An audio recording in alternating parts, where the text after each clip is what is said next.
এরা পানি ঘোলা করে মাছ শিকার করতে চায়।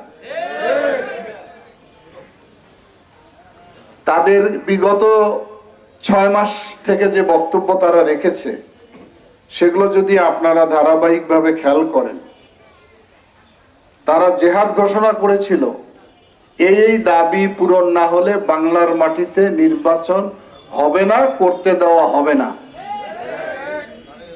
এখন তারাই সুরসুরি আগে গিয়ে অভিনন্দন জানাচ্ছে। এদের রূপ চেনা ভীষণ কঠিন।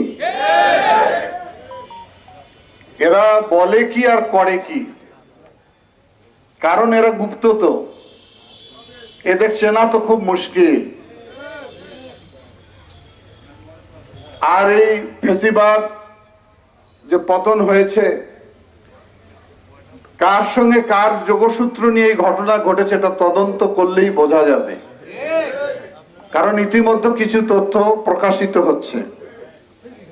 যারা বাংলাদেশে একটি গণতান্ত্রিক, শান্তিপূর্ণ, গ্রহণযোগ্য, প্রতিযোগিতামূলক নির্বাচন চায় না, তারাই এই ঘটনার পিছনে জড়িত রয়েছে।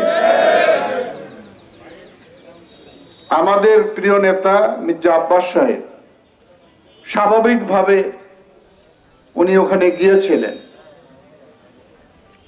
যাওয়াটাই মানবিক। তাকে কিভাবে সেখানে অপদস্থ করা হয়েছে, কি কারণে, অথচ আরেক দলের নেতা গেলেন, তখন ওরা নানান ভাবে স্বাগতম, শুভেচ্ছা জানাচ্ছেন।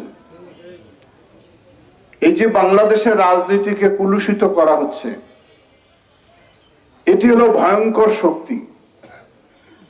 এই বিষ বাষ্প ছড়াচ্ছে, স্বাভাবিক রাজনীতিটাকে নষ্ট করার পায়তারা করা হচ্ছে।